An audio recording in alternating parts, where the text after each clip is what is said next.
What's up? We got the Rangers Hurricanes game on. We're just doing a little live watch for you hockey fans. But of course, you know that we can talk about anything. I'm taping Collision. The good thing about the hockey playoffs is they don't really do Rampage. By the way, I've been Jordan would like to know this. I've been invited to do Hunkamania next weekend with Ashley Cameron is on the lineup. Thank you, Ashley Cameron, who some might say I have a crush on given her body type. Yes, this is awesome, Servosov. I am not on the comedy festival, so I can do a stream watching hockey with my buddies. Abdullah is in. Wait, I can't see what that says because of the heart in the corner. Good evening, Chris Mack. Good evening, everyone. Saturday Night Live. We got the New York Rangers up 3-0. It is 3-3 with 17 minutes left to go. Abdullah is in the town I'm in. Wants some of his blood on a towel. No, I'm good on that. I believe he has hepatitis. So, yes, you do get to watch me watch hockey. Servosov. I mean, Kamala was the better wrestler. But I do believe Abdullah the Butcher had a karate background, if I'm not mistaken. So he wasn't always a fat slob. So I would, you can take the Easter Island mask off, Earl. I'm not sure what that means, Doom. Am I getting trolled this early into my stream? But that's all right. I welcome all trolls. I welcome all people from all other streams. We are a friendly stream here. Who are your top 3 Latino wrestlers, non-Mexican? I don't know. I don't know how to answer that. I would say my top 3 Hispanic wrestlers. I mean, Eddie Guerrero, Latino Heat, the Man of 1,000 Masks, Mil Mascaras, and Tito Santana. How's that? Cutting over from Rogan Sebastian. Well, I appreciate that. Mr. Jenny Jingles, hope you're having a good night. I'm not getting your references, Doom. Yeah, that's when Jesse the Body Ventura called Tito Santana a taco head. I mean, man, some of those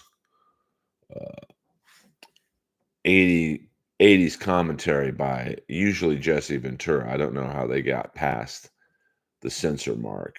Good evening, John Smith. Welcome. We are talking Mexican wrestlers. We are talking hockey. I don't know who Jenny Jingles is, Mr. Doom. So your reference is lost on me, mixed with an Easter Island head. I'm not sure what that is, to be honest with you. But I would guarantee I get more pussy than everyone in this chat. So I'm okay looking like how I look. Bobby said Tito's entire family slept in one bed. All 22 of them. Jesus, probably. Heenan and Ventura were out of control. Jenny Jingles is Carl Hamburger's wife. Okay, well, I don't know what Carl Hamburger's wife looks like. I guess I will meet her at Hackamania. By the way, the discount code is 20%. Thank you very much. Hello, good sir. Please tell us your favorite temperature. Macy McDonald, I believe you are new to the stream, and I see you are coming in with relevant questions. My favorite temperature is room temperature. Is Netflix a joke? Uh, I'm not going to lie and say I'm not disappointed. I'm on a comedy festival that is literally 500 shows, 35 different venues, and I see Sami Zayn, not just on the festival, but his own show. I mean, it's literally like me getting WrestleMania. I don't know, but what can I say? And I know the guy booking the festival, so it's a little not. I don't know if discouraging is the right word, but what are you gonna do? I mean, you just got to throw your hands up in the air and like I understand, like last night at the Comedy Store, you had Jimmy Carr and John Mulaney. I get that, but like when I saw the lineup for some of the shows tonight, like you know, it's just like you just got to worry about yourself, try and become popular through your own hard work, and just hope that they notice at some point. Hit the like button, kids. Body slam the like button like Sami Zayn will be body slamming those punchlines. Woof. I mean, I can't say he's not funny. I've never seen him do stand up, but yeah, but I mean, I don't think Sami Zayn's gonna like you have to be a real hardcore wrestling fan to know who Sami Zayn is. No offense to him. Like if you're doing a John Cena show, I get that. I mean, what's next? Elias gonna headline the festival? Earl should consider fucking a cleaning lady. Well, never say never, Pensacola Aaron. I believe you are new to the stream. We got some newbies in the stream. Welcome. Welcome to the Earlverse. Hit the like button while you can. And but I mean, I think I watched one Sami Zayn bit with the bloodline, and I don't know. I mean, he seems like a nice guy or whatever, but to put him on a stand-up show. Paper Tiger, I believe, is new to the stream. We got a lot of new people in the stream. Who knows? Maybe Saturday early evening is my new time. Uh, welcome all. You guys know the drill here. We're a friendly stream. I've got two moderators, neither of whom are here right now, and we don't censor anybody. We can talk about the Dabbleverse, although we are not in that world. I certainly realize some of you come from it. We can talk hockey, which I'm sure is a limited audience. We can talk professional wrestling and anything. We can talk politics. We can talk Israel and Palestine. We could talk Donald Trump. We could talk about Biden or stand-up comedy or whatnot. I'm here for you guys. I could see that. I mean, Jordan. By the way, follow Jordan the Lion. His travel vlog is the best in the business. Um, I mean, you got to figure where Dusty Rhodes was from. The N word was probably said as much as good morning. So it's not unbelievable, to be honest with you. What's the oldest woman you've ever dated? I dated a woman who was 8 years older than me back in the early 2000s.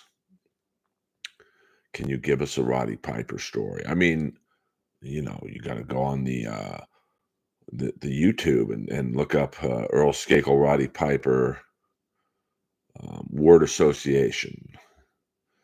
I mean, Roddy would come to the Comedy Store late night, and we'd all sit in the back, and he wasn't the funniest guy in terms of stand-up jokes, so he'd run out of material a few minutes in, and then usually at the starting of me, I would yell out um, a question like, "Hey, Roddy, this is Johnny Schmaltz from the Stamford, Connecticut Times. How big was Mark Henry's dick?" And then he'd have like a Mark Henry story, and then no one else would have the balls to answer or ask a question. Roddy, Johnny Hot Dogs from the Nathan's Newport Times. Was Abdullah the Butcher really from the Sudan? And then he'd have a really funny Abdullah the Butcher story. The story he told about Abdullah the Butcher. I forget the opponents. They were wrestling some guys. I think it was like Mid South, and it's Roddy and Abdullah against these two guys. And so Roddy's out there in the ring battling these two guys, and all of a sudden, they get in a close hold, and Roddy's like, "I don't know where he is. I think he's in the car outside eating." So they made it a like a anarchy in the arena match or whatever. So they go out to the van, and Abdullah the Butcher was in the back of the van eating Krispy Kreme donuts. That's probably my best Roddy Piper story.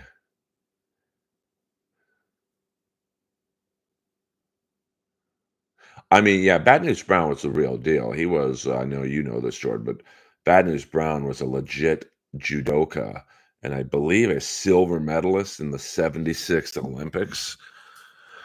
So, he wasn't one that really called the N word. Not, you shouldn't call anyone that word, but you know that I don't think. I mean, Kamala. I think it's uh, rumor. No, it was bad. I think it was Bad News Brown in Mexico. I think Kamala told Andre the Giant to get off the bus in Mexico because he had said the N word in front of him, and Andre the Giant kind of backed down. And I know that Bad News Brown had an issue with Andre and basically said, "Listen, you fat motherfucker, let's go right now." And Andre the Giant kind of backed down. So Andre the Giant was typical of a big bully. Like um, you call them most bullies fade when you call them out. Boulder Johnny, $2. Let me hear them holler. It's Johnny's fifth super chat on a live stream. Thank you very much, Johnny. Will the fad of hating on comedians kill comedy?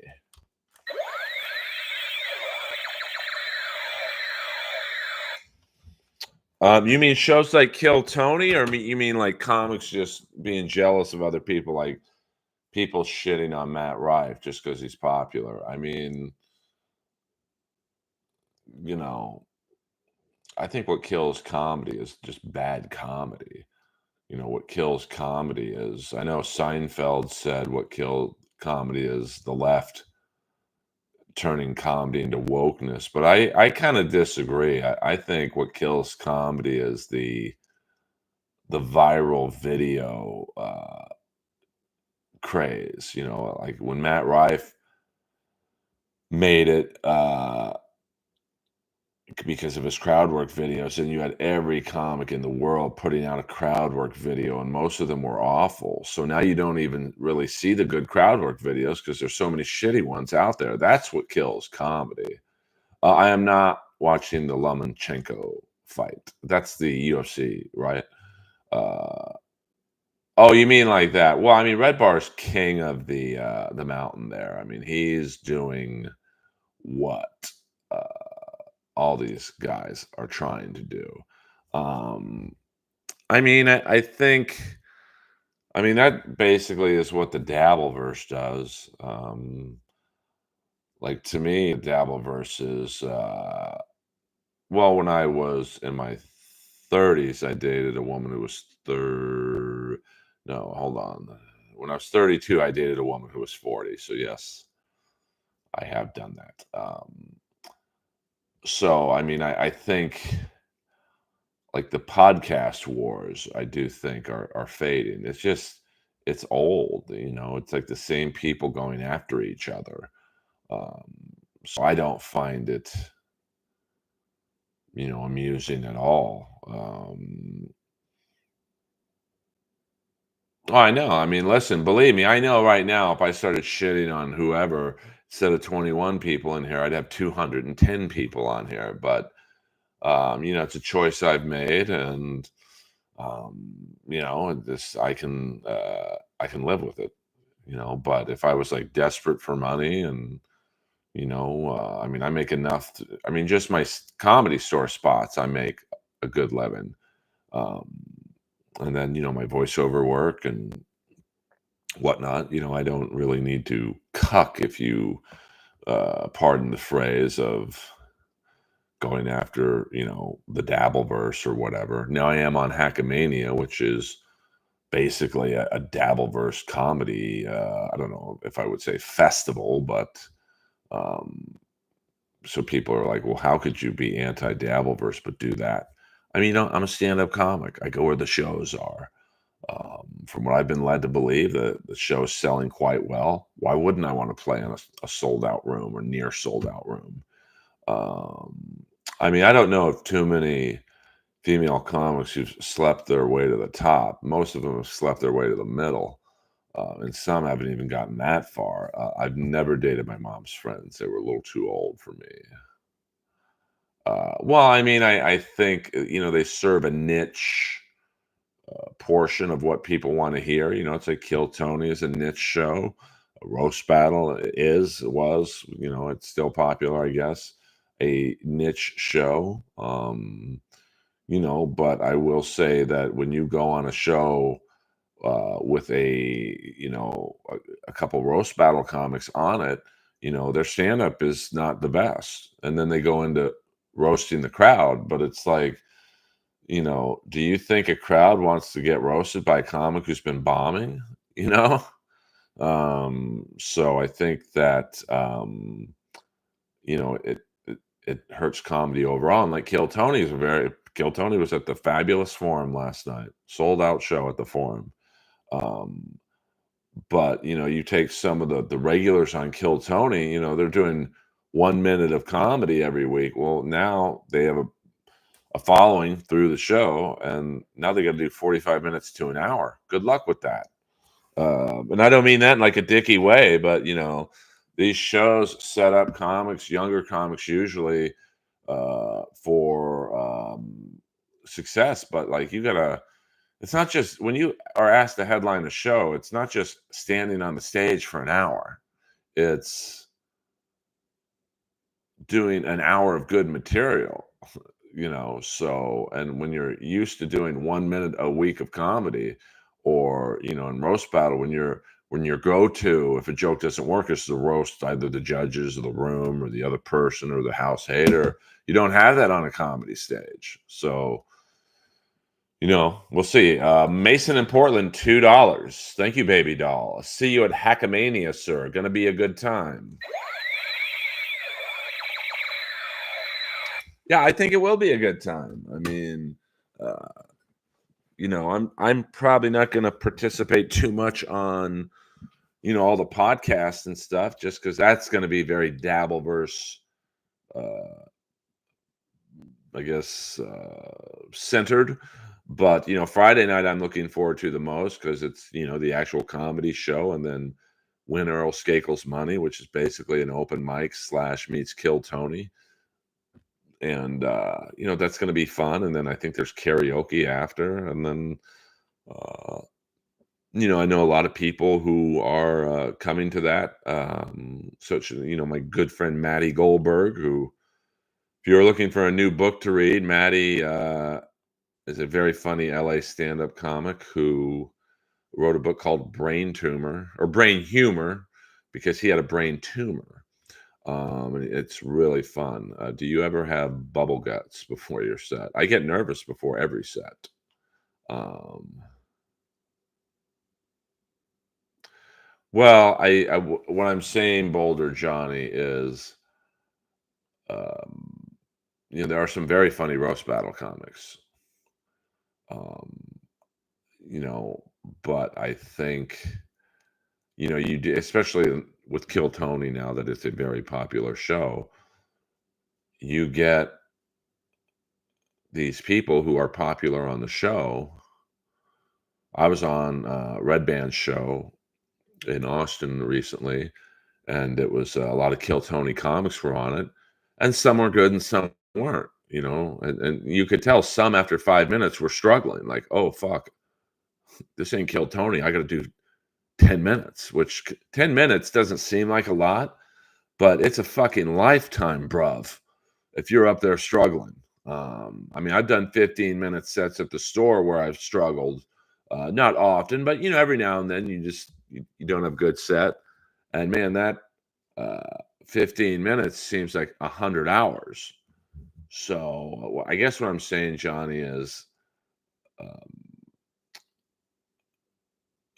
these shows and really the podcast wars. If you look at like Kevin Brennan is capable of doing an hour stand up on his own and not doing any of the Dabbleverse stuff. And I don't know many others who, if you take away the ability to roast or, to talk shit about Stuttering John or whoever, it's you're gonna have to survive on your stand-up chops. Um, so now I've done shows with Shuley. He's funny, so he could survive. If you said, "Hey, you can't roast Stuttering John once," no problem.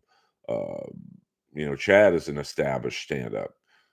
Melton's was comic of 20 plus years. I'm speaking specifically of like some of the Kill Tony regulars who don't have 5 years of comedy under their belt.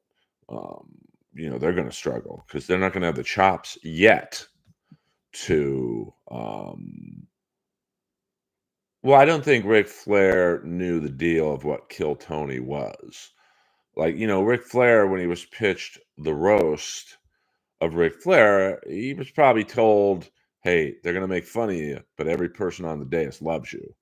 So yes, although I did some mean jokes about Rick and Hulk Hogan and Eric Bischoff and DDP and Ty Domi, I think the last minute I was saying Ric Flair is the greatest of all time.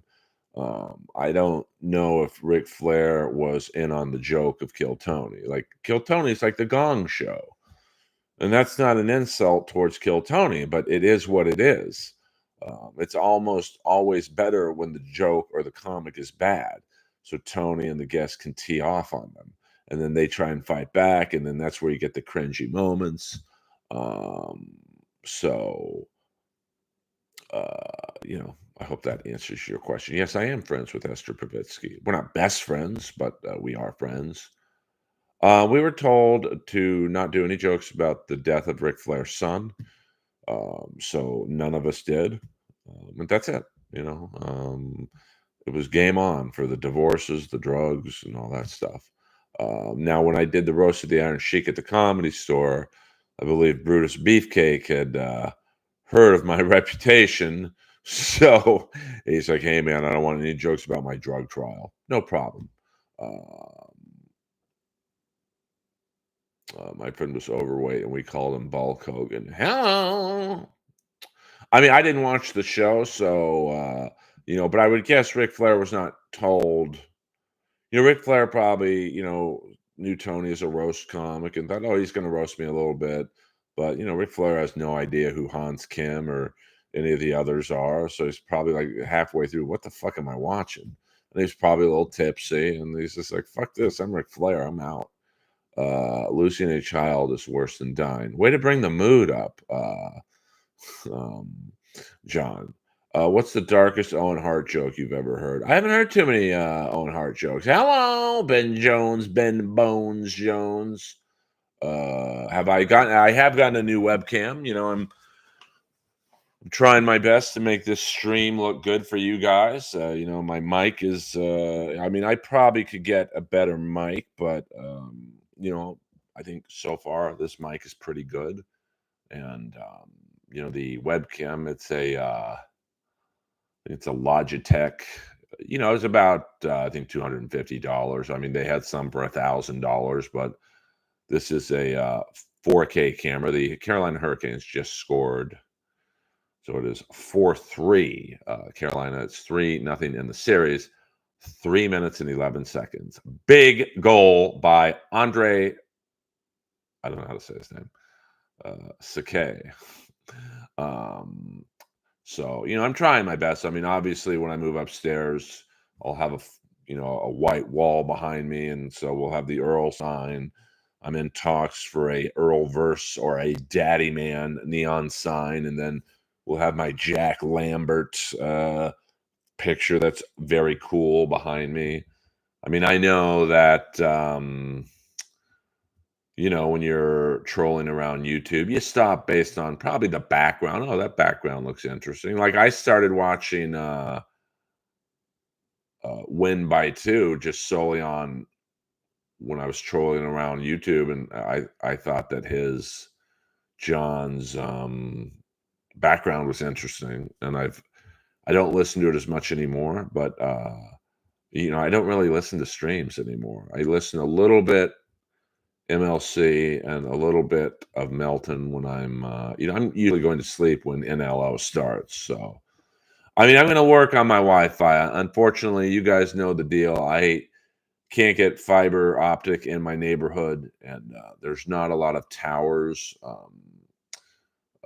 near me, so that's why the Wi-Fi at times can be wonky. When I do the streams, I'm using my cell phone's hotspot, which is 5G.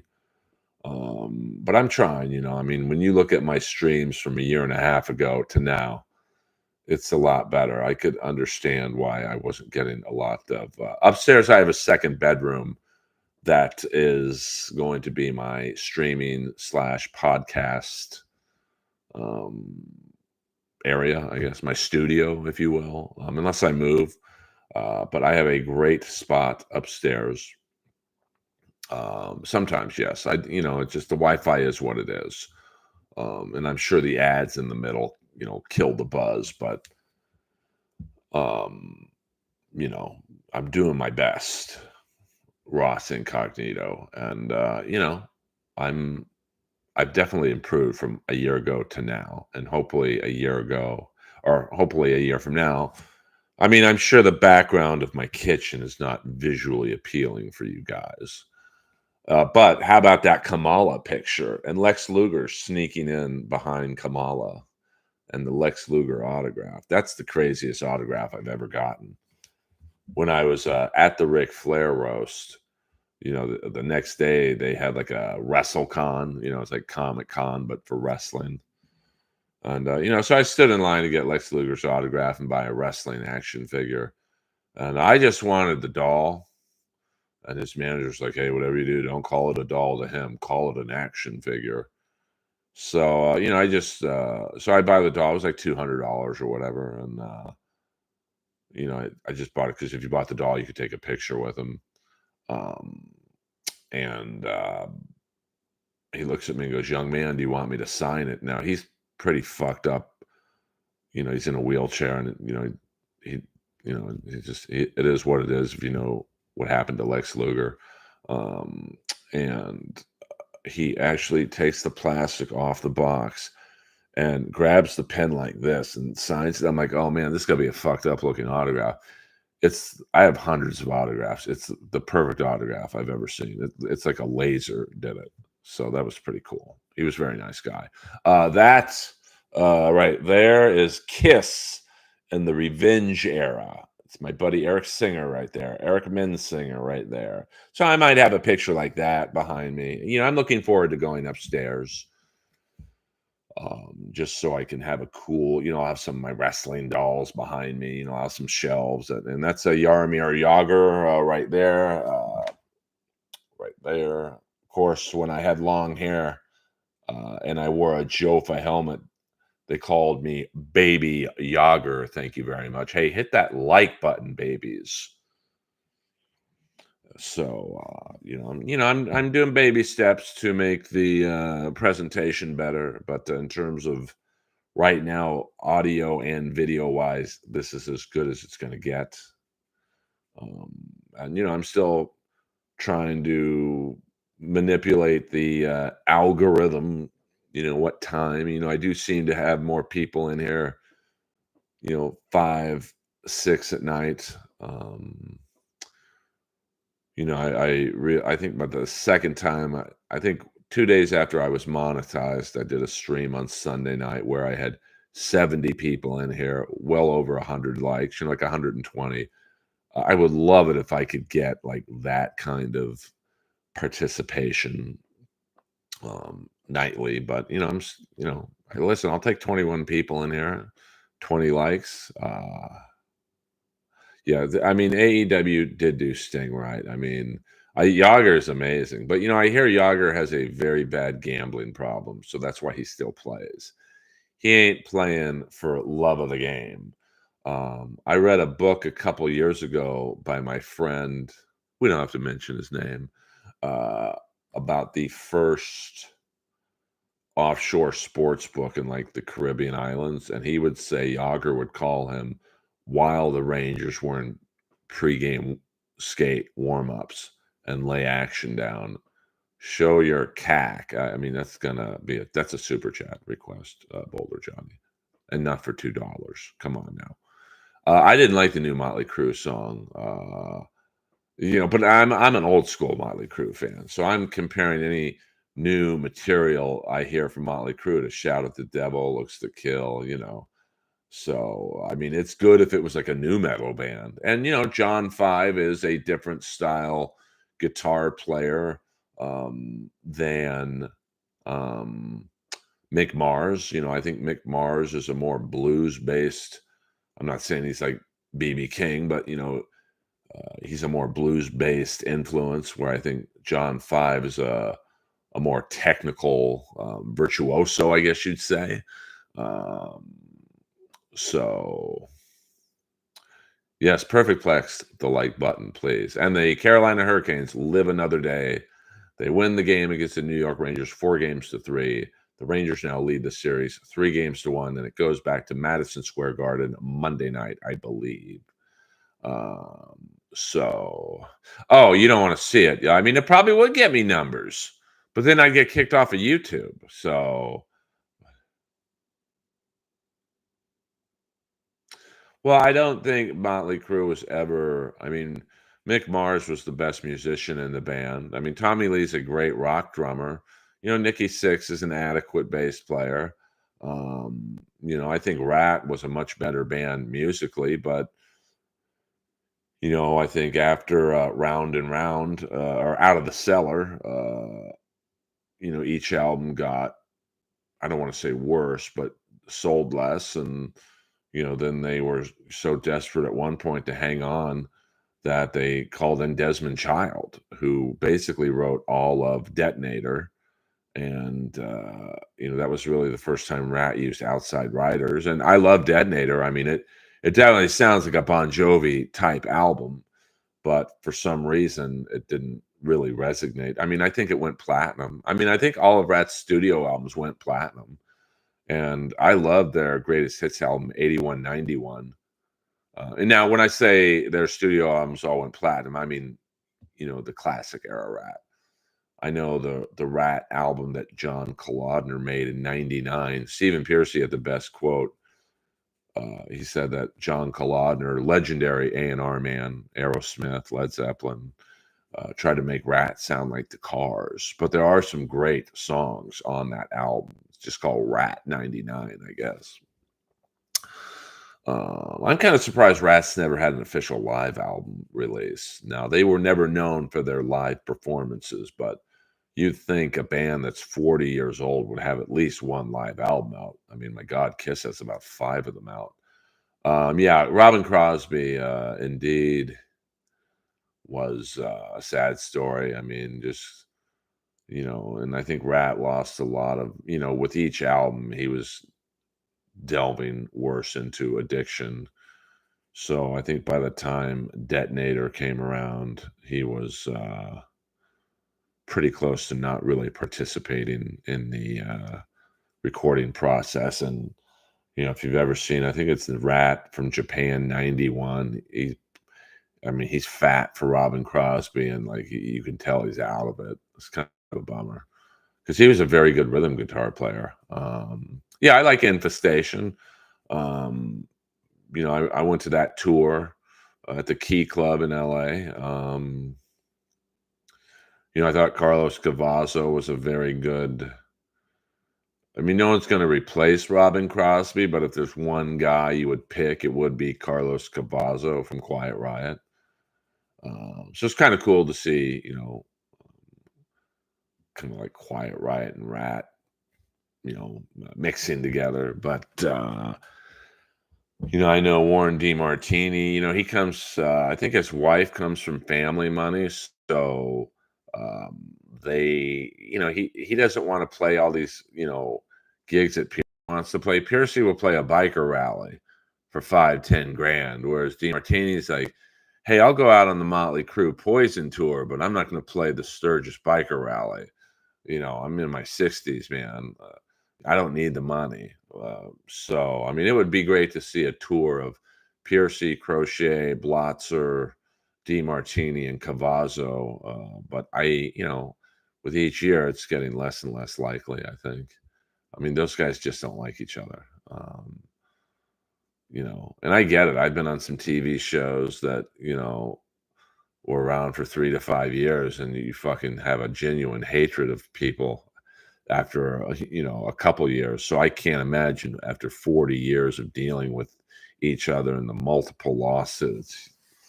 I can only imagine the hatred that Blotzer and Piercy have toward each other. And Piercy makes good money with his own band. You figure, he plays the whiskey, probably gets a 10 grand guarantee, probably pays his band 2 grand, maybe the manager's 500. So, out of that 10 grand, Piercy probably gets 7,500 after taxes. He gets 5 grand. Whereas if he's in Rat, and even if they do a huge festival, you got to split the money at least with Blotzer, Crochet, and DeMartini, and he probably makes around 5 grand. But like, if you're him, why not just play with your own band and make the same money minus the headaches? I don't think DeMartini has health issues. I mean, I don't know, but I think it really he's kind of a recluse. And yes, I did train at Equinox. Now I train at John Reed Fitness and Artha Yoga Studio. I mean, Robin died of HIV, from needles. And, listen, he fucked probably at least a couple hundred girls. So I don't know if they narrowed it down to how he got it, but he died of complications of HIV and AIDS. Um, I think that DeMartini, I want to say his wife has something to do with the Mars Candy fortune. So that's big fucking money, man. I mean, I don't know if that would be billionaires, but if you think of the Mars Candy, what do they have? Mounds, Almond Joy, I think Milky Way, so he doesn't have to work ever again. And he probably makes a decent amount of money from publishing, 50 to 100 grand a year. I mean, just based on Round and Round, which is still gets decent radio play, and yeah, M&Ms. So I think Piercy just likes playing, man. Piercy loves going to an Indian casino in Connecticut for the weekend and play a couple shows, make his money, flies back, and lays out by the pool. So, Blotzer. Well, I mean, I don't think DeMartini was ever into the drugs, so I don't know if he drinks or not. I'll assume he has a glass of wine here and there, but and DeMartini is a very well respected guitar player, so he probably does like guitar clinics and stuff like that. And it's really too bad because I had a friend of mine playing a Zappa tribute show in Beverly Hills, and DeMartini played on it as well. And she had no idea who he was, but she told me, yeah, this guy from this band who's it's named after a rodent or something. Like he was the best one. I'm like, oh, you mean Rat DeMartini? And she was like, yeah, I think so. Um, I mean, you can live off a relatively low amount of money if you're smart with it. Like, I'm not rich, but I'm just really good with my money. So, I don't drink, I don't do drugs, I probably overspend on clothing, but, like, even with that, I can write it off as a tax expense. So, it's but, like, on the reverse side of that, you had, like I lived in a building with Steven Adler from Guns N' Roses. The guy was fucking broke, asking me for $10 when I would see him.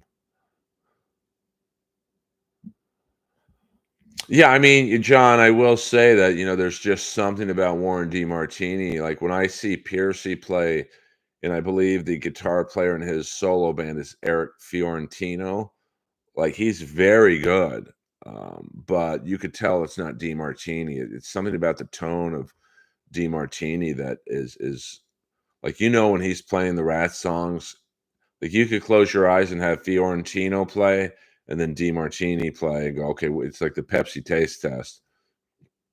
It's absolutely a tone that I've very few people have, and he's very, yeah, it's like the same with, Clarence Clemens. Like, I always thought when I heard the sax solo on Ian Hunter's excuse me, "All the Good Ones Are Taken," it's just something about that sax solo, like, that's Clarence Clemens, and it was Clarence Clemens. Um, and, with DeMartini, like, when you hear him play the Rat songs, it's undeniable, "Oh, that's him."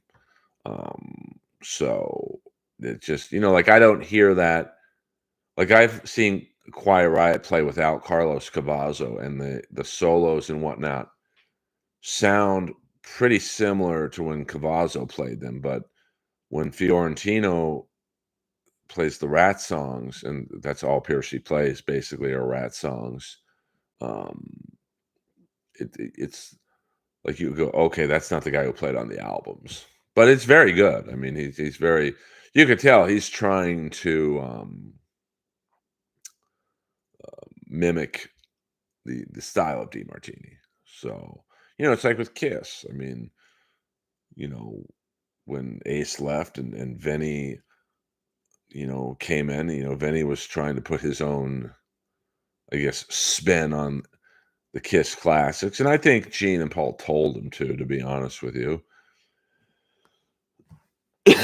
Excuse me. And then, when Mark St. John, the one album he played, and if you listen on Spotify to Kiss live at Poughkeepsie, you can absolutely tell that Mark St. John was trying to put his own almost like a classical speed metal spin on the Kiss classics. And then Bruce Kulick came in and was a little more faithful to Ace. But Ace's sound is so unique that even when Bruce was trying to loosely mimic it, it still sounded different. Now, Tommy Thayer, he probably did the best job of all the Kiss guitar players mimicking Ace because Tommy actually, before he was in Kiss, was in a Kiss tribute band called Cold Gin, which my ex-girlfriend used to manage. So um, he really had the Ace tone and vibe down to a T. I didn't live with Adler, but I lived in that building with Adler in the early to mid 90s. Wild building. It was the same building that Fay Ray from King Kong lived in. It was who else was that? Faye Resnick, one of OJ's. She was involved in the OJ case. Because she was friends with Nicole. Bruce McNall, the disgraced owner of the LA Kings. He lived in the building toward the end. Byron Allen's mom. Yeah, I would love a house in Calabasas or Malibu. Kulick is probably the best, or I should say, Kulick is probably the most well-rounded guitar player that Kiss has ever had, and definitely the most the easiest to work with. I mean, I think Vinny was like, "Hey, man, I'm rescuing your guys' career. I mean, I think Vinny wrote 8 of the 10 songs on Lick It Up, and Lick It Up is a, big the song is still played on the radio today, and I think he was like, "I don't wanna be a hired gun, man. I wanna cut." And I could see Gene and Paul being like, "Fuck off, man. We could get any guitar player in here." But can you get any guitar player to write 8 of the 10 songs? Probably not, because the next guy, Mark St. John, according to Gene and Paul, couldn't write.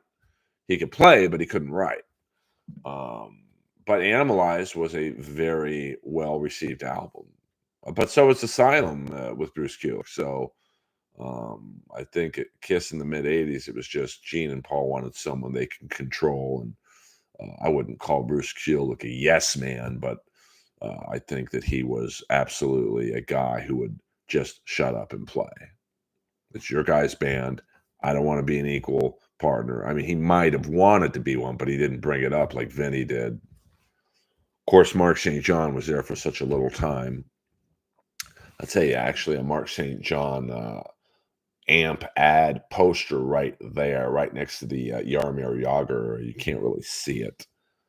Apologize for that.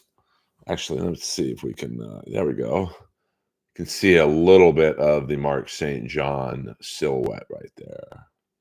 Thank you very much. But Kiss is done. What if Jake E. Lee joined Kiss back in the day? Well, they say that, speaking of Mark St. John, according to Mark St. John, that he was up for the Jake E. Lee spot in the Ozzy, um, for the Ozzy gig. I mean, Ozzy was in a real free fall after Randy Rhoads died. I think they had tried out that beatnik guitarist from Whitesnake, Bernie. Is it Taupin or Torme? One of those names.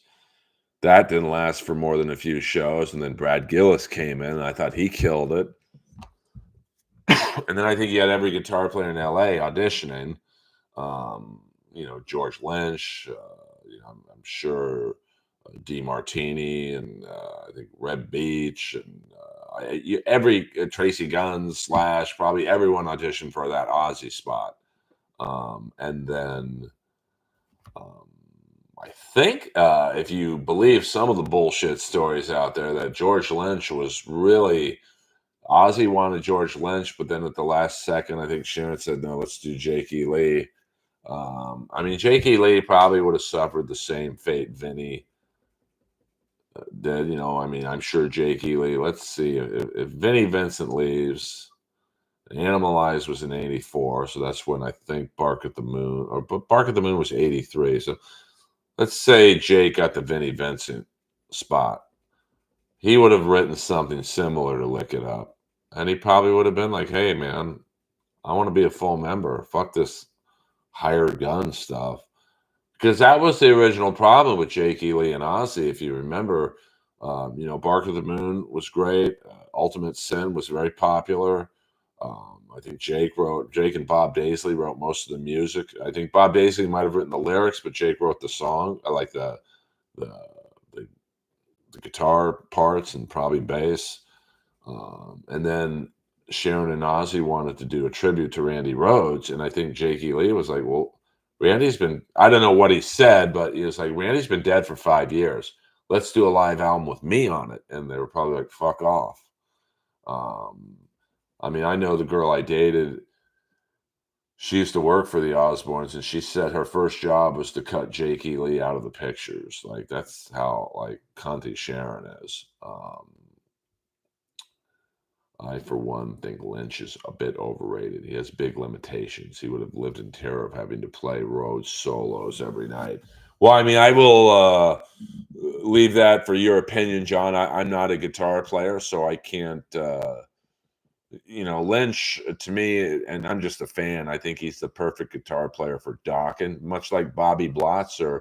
Bobby Blotzer's not known to be a technical wizard on drums, but I will say, I think Bobby Blotzer is the perfect drummer for Rat. I believe Blotzer, after Rat, tried to play in Montrose and didn't work out. I know he was in one of my favorite guilty pleasure super groups of contraband, not contraband. Hello, with the great Richard Black singing from Shark Island, one of my great What If bands. Shire Peterson on bass from Vixen, Bobby Blotzer on drums, and Tracy Guns and Michael Schenker on guitars, the electric guitars.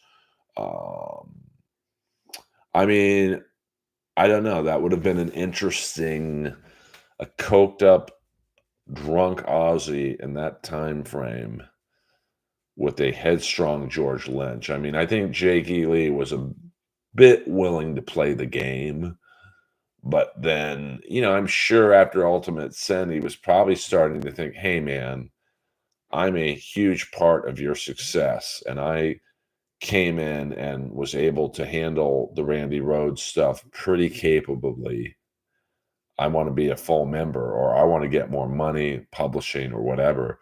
Because I believe he was forced to give them their, he sold or gave up his publishing. So, that's a fair amount of money for those two records. I mean, both of them, I think, were double plus platinum. So that's a lot of money he left on the table. Now, you might say, well, that's his fault. But, I know how he feels. When I got my first TV show, Roast Battle, I didn't care about the money. I was like, I just want to get on TV. Fuck it. Yeah, sure. We'll do this. No problem. No problem.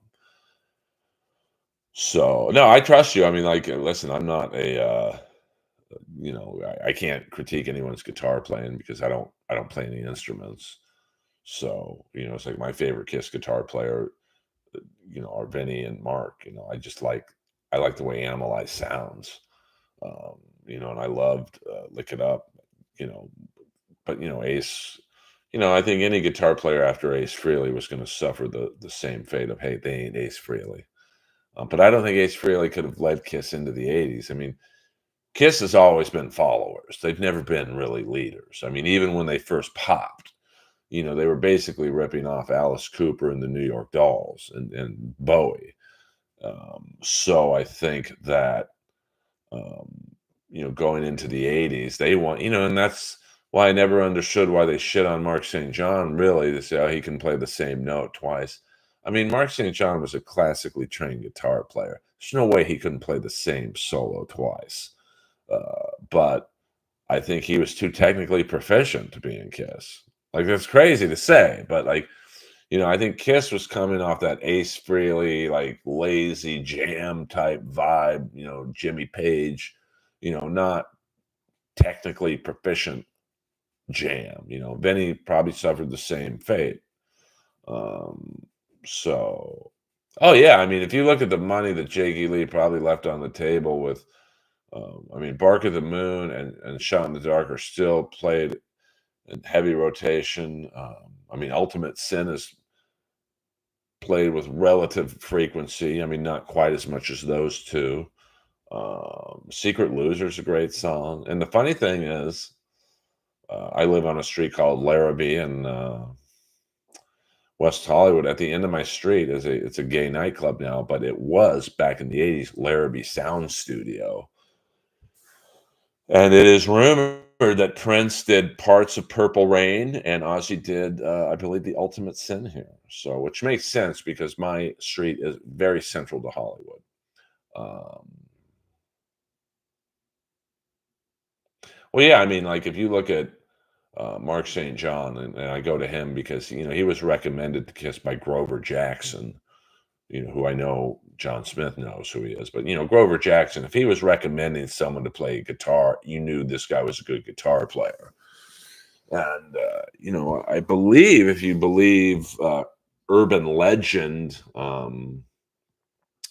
that Mark St. John took lessons from Randy Rhoads. So he was coming from that school of tapping and I can't get too technical because, to be honest with you, I don't know what I'm talking about, but the Van Halen Randy Rhoads style, and that's not Kiss. Kiss was like three chords and Ace Frehley, kind of sloppy and lazy solos, to be honest with you. um I was a fan of Michael Jackson till I believe he molested children. But I will say Beat It is a great song. um I don't know. He recorded some parts of Purple Rain at Larrabee Sound Studios. So hold on. Let me get a drink. I feel like we're rolling right now.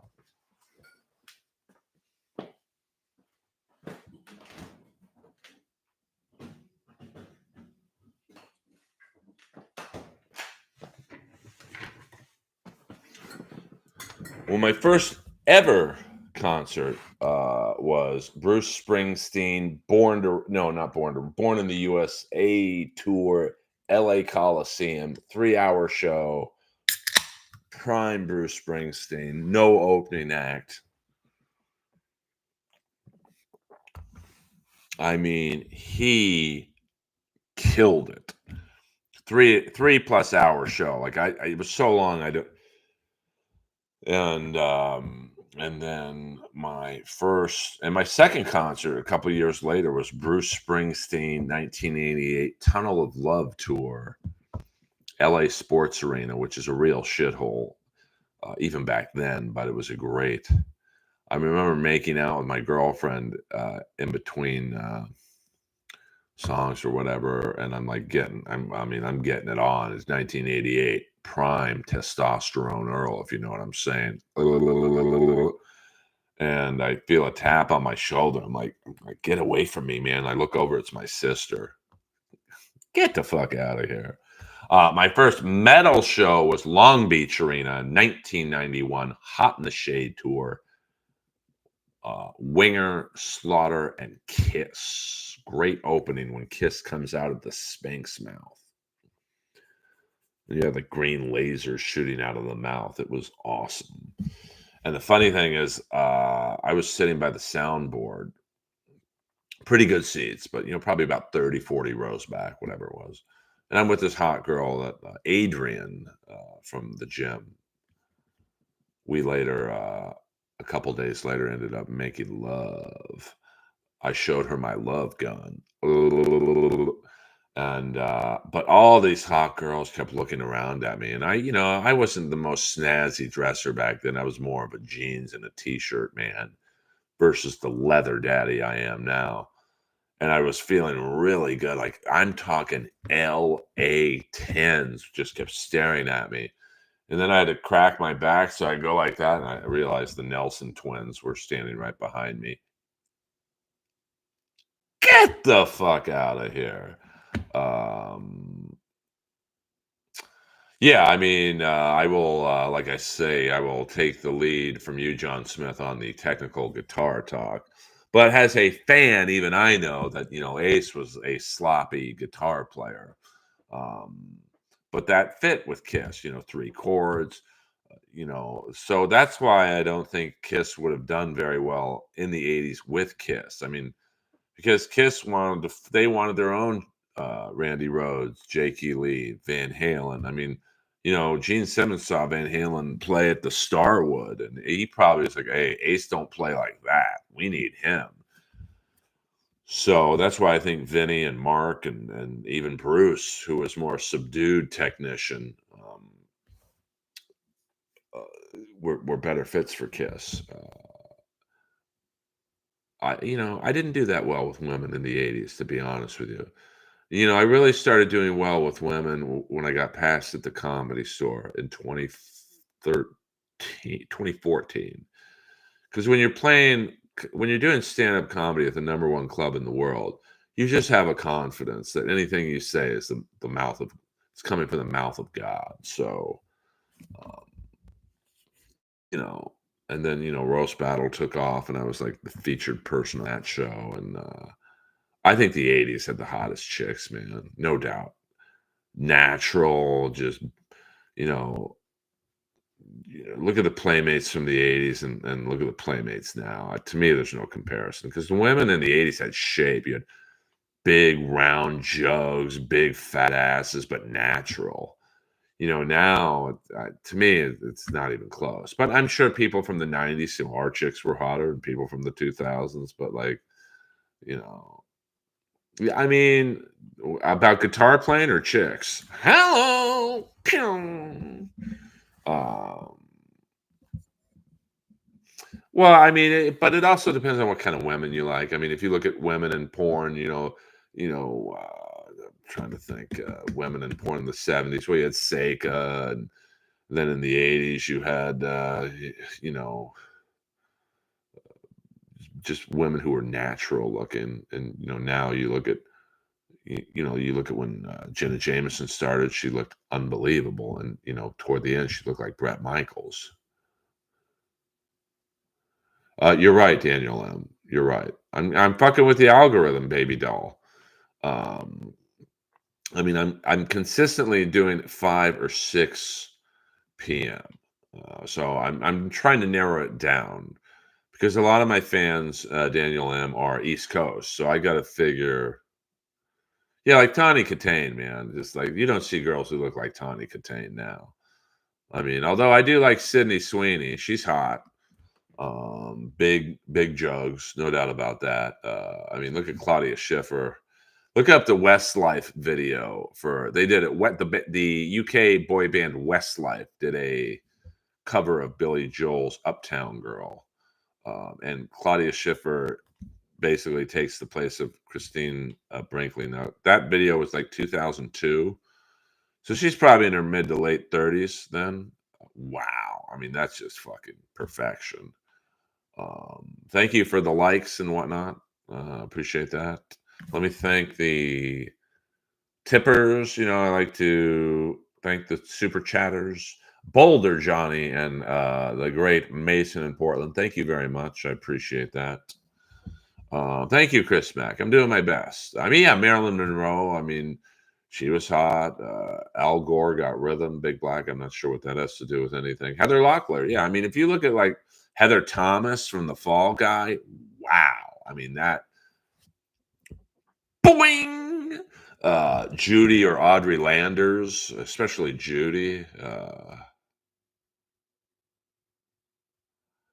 Did you? I know I don't really. Did you hear Rogan talking smack about Jeff Ross trying to hold Tony H from shining too bright on the rose? I could see that. I could understand that because you got to know that bugs Jeff that Tony stole the show. Like, I'm sorry, but he did. And if you now, I'm done talking about Jeff just because, um, you know, I've said what I've said on him, and I got to move on. But um, and just strictly speaking about roast, I didn't watch the roast, so I can't say what was good or bad. I did not watch it. I will not watch it. But the general consensus was that the two best people on the roast were Tony and Nikki Glazer, and Andrew Schultz was a close third. Other than that, and like I said, I can't say Jeff was bad on it. I didn't watch it, so I have no idea. But I mean, it's not surprising. But I'm glad. Maybe I can finally get on Rogan now that we see the same thing on that subject. Um, but I think the roast was met with general positiveness. Queen, if you see Jeff in person, do you ignore him? No. I mean, we were in the main room, green room a couple of weeks ago, maybe a month ago or whatever it was. We don't talk. But it's not I don't regret anything I've said, like that's why I don't really I don't really talk shit. I talk facts. And like he knows what he did to me was wrong. He knows. He might not care, and his manager doesn't care at all. I mean, I saw his manager a couple months ago when I'm walking my dog, and she just strolls up to me. Hey Earl, how's it going? Like, I hold you just as responsible. She don't care. She doesn't want to work with me anyway. So um but I think if you speak the truth, you really it's hard to that's why you rarely see people. I'm not talking in the Dabbleverse world because I know One by Two kind of roasted me for a little bit, but like that's why you never really see people come for me because I speak the truth. I don't talk shit. I don't call you fat, or I don't call you whatever.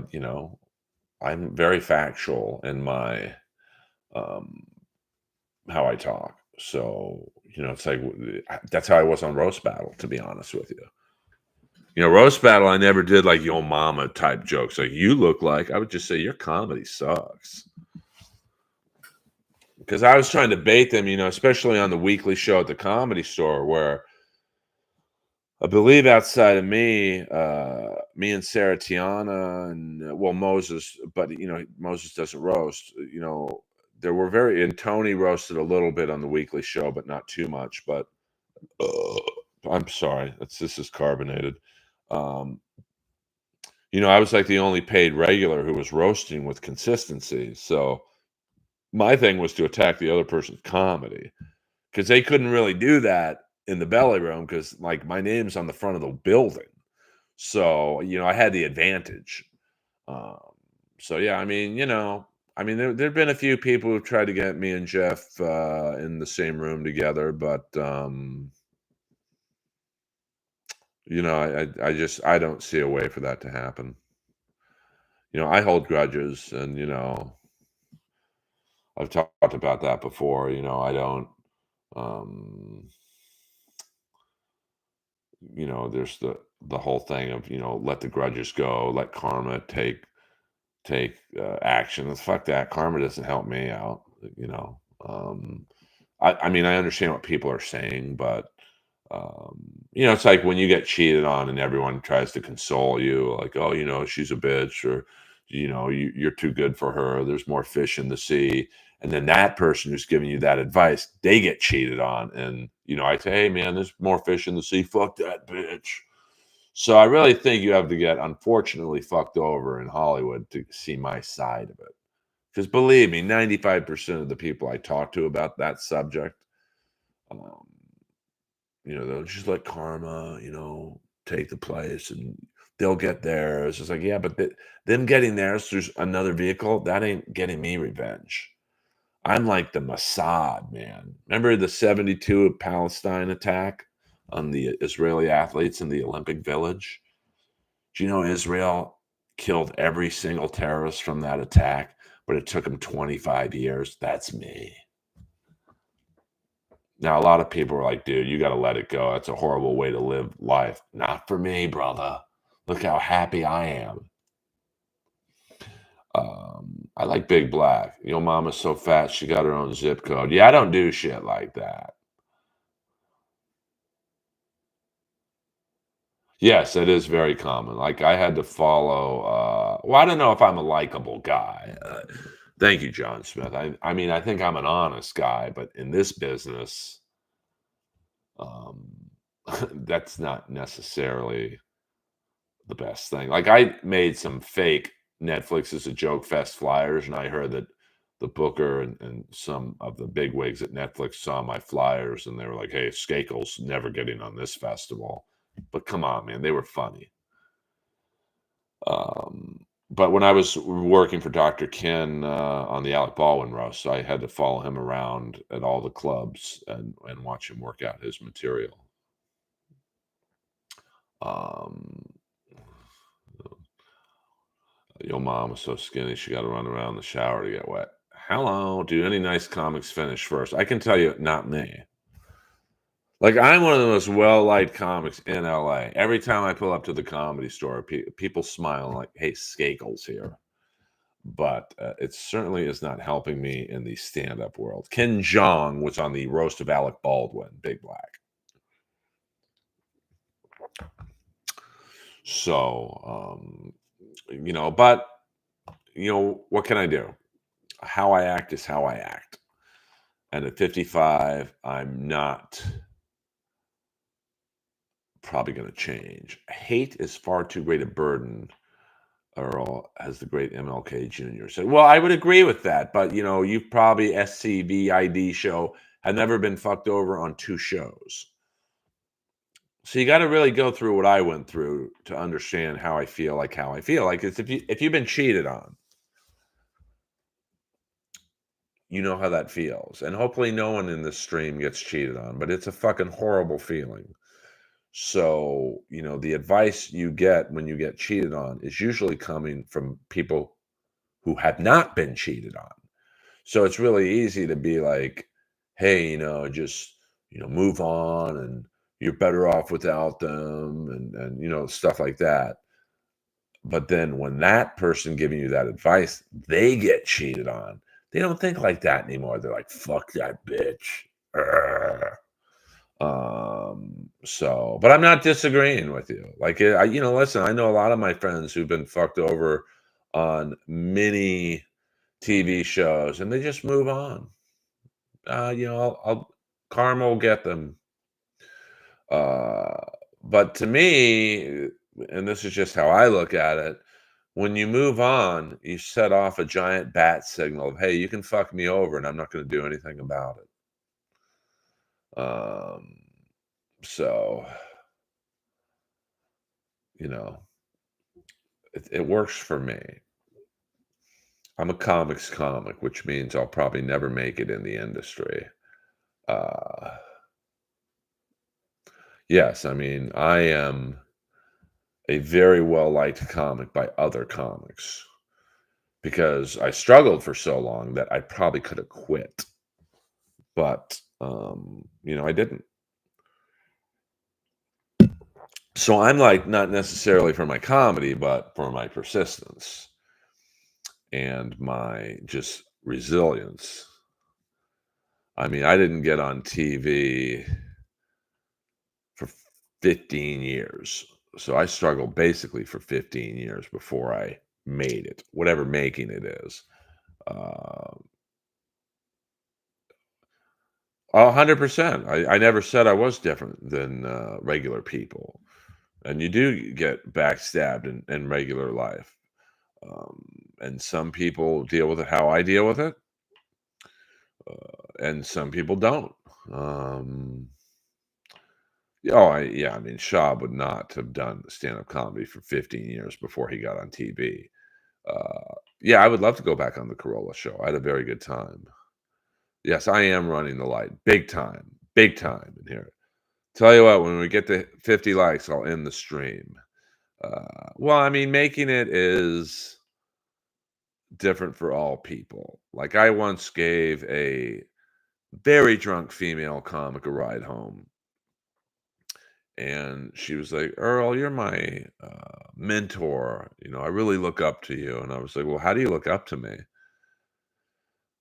And she's like, "Well, you have a successful podcast. I don't.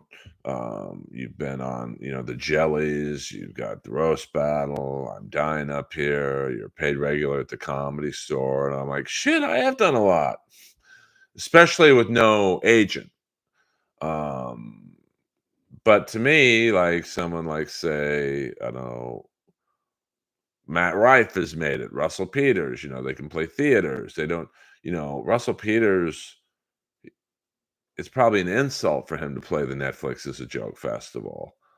Um, so no, she did not. That's another girl, Queen on. So you guys listen. Um, so, but there's even different ways of dealing with the accusations. Some people, if they're innocent, like I was, they say nothing.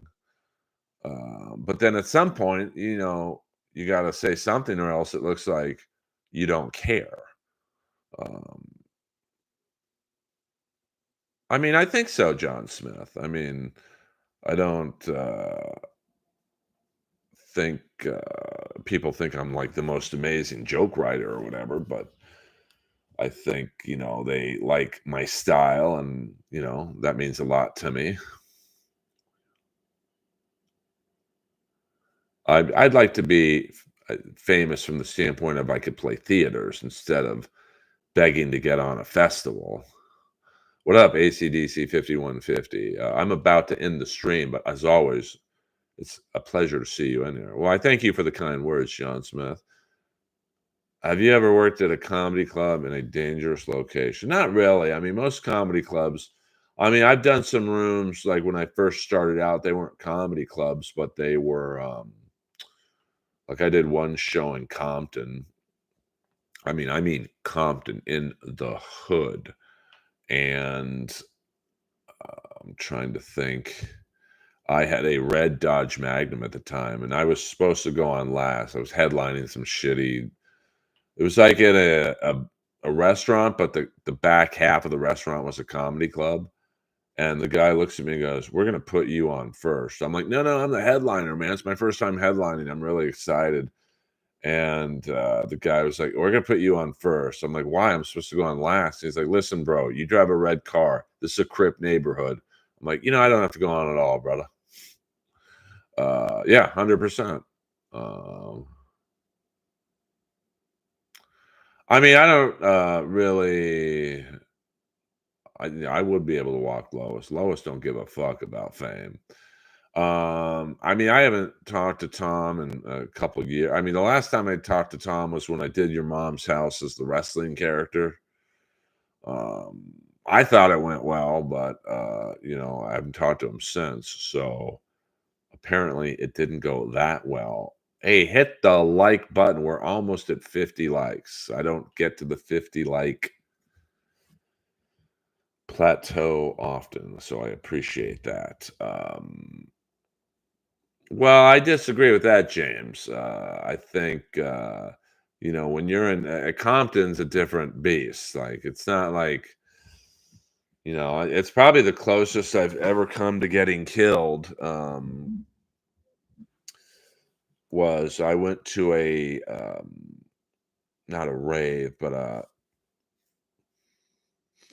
like a house party in Venice, and I had a red jacket on, and I was with my friend Norma, who I believe was gang affiliated. She worked at the gym I worked at, and this car pulls up, and I don't know, I don't remember how many people were in it. It was 3 or 4 people. It's very much like that scene in Boys in the Hood at the end where the car pulls up. And I'll never forget they said, "Nice jacket, blood." And I literally started walking toward the car, like, "Oh, thanks, guys." Like that flounder in Animal House when he walks up to the guys playing cards, going, "You guys playing cards?" And Norma grabbed my hand. We ran down an alley because, I'm not saying they were going to kill me, but they're probably going to beat the shit out of me. So, Earl, maybe you could work the road more. Maybe that could get you bigger. Well, you're right, and I'm working on that. But I don't want to work the Chuckle Hut in Missouri. That's not going to do anything for me. If you want to play the better clubs, you got to be on TV more. So I'm working on that. Uh, you know, it's easier said than done. So the Tommy Morrison in you came out well. I mean, it's not just that. Uh, I wasn't going to tell racial jokes in Compton. I mean, I might have done my blacks in hockey joke, but only if the crowd was with me. You know what I'm saying, peeps? I have performed at the Stand Comedy Club. I did do comedy at Skankfest in Brooklyn, I think 2017, I believe. Yeah, Gutfeld is something I'm trying to get on, as well as At Midnight. You got to kind of be brought in on those shows. So, I'm working on actually both of those shows, and that helps get you on the road a little bit more. And then, the stream, if I ever got the streams to be a little more popular, that helps. No, I mean, I'm a West Coast guy. I played the Laugh Factory before. It's okay. I'm a comedy store guy. But I just met the booker, the new booker of the Laugh Factory at the comedy store. Funny enough. So, we'll see what happens. I think I have some good things coming up, but every comic says that, and they're full of shit. So, if you did Shop Set, could you make it funny? Probably not, because it wouldn't be real. Yes, you need a manager, but managers don't want to work with you unless you have something cooking. Like managers and agents, they're very lazy. In the old days, a manager would help get you something. Now, the industry wouldn't touch Matt Rife, until he got his own viral video. And then it's like, oh, hey, buddy. That's just the way it is. Maybe Brian Callen can put in a good word at this. Yeah, I'm good on that. If I got to rely on Brian Callen, I'd quit comedy. Um, Not a fan. Um, But that's another podcast. That is another Earlverse. So what can you say? You can't get along with everyone. All right, kids. This has been Saturday Night Live in the Earlverse. I'm going to watch the Dallas Stars and the Colorado Avalanche. Daniel, I am working at honing down on a time. It's either going to be 5 or 6 p.m. Oh, thank you. Thank you, Boulder Johnny. Mama. Hello. Um, I love Nick DiPaolo. I mean, I don't think getting on Gutfeld is going to like make me famous, but listen, it's on Fox. It's a very popular show. Who knows? Maybe I'll call Hinchcliffe up and say, "Hey, can I be on Kill Tony again?" Although I never really had a good time on Kill Tony, and I love Tony and Red Band, but I would actually try and give comedy advice, and the crowd would be looking at me going, "Oh, we don't want to hear that shit. We want you to make fun of them." Who do you like more, Ross or Callan? Oh boy, oh boy, man, that's a tough one. Can I have a third choice? Uh, wow, man, neither. I got to be honest with you. Um, wow, that's a very good question. I can't answer that. Neither, I guess, would be my my final answer. And even if you put a gun to my head and said, "Listen, you got to answer the question," I'd say, "Pull the trigger." That's a very good question to end the stream on. Uh, yeah, but I just, I know one of his accusers in terms of Callan, and I believe her. So, that explains that. I mean, we were never really that close. I mean, I remember one time I was on stage in the OR and I came out and he had his arm around my girlfriend Chandler at the time. And I was like, "Hey, bro," because I knew of his reputation. Like, you better fucking remove your hand from her, or your next set's going to be through a straw. And he's like, "Oh man, I didn't know she was with you. Sorry, Skate." I'm like, "Well, you knew she was with someone, bruv. A girl like Chandler ain't hanging out at the store alone." So what can you do? All right, guys, I love you. Earl Skakel, over and out.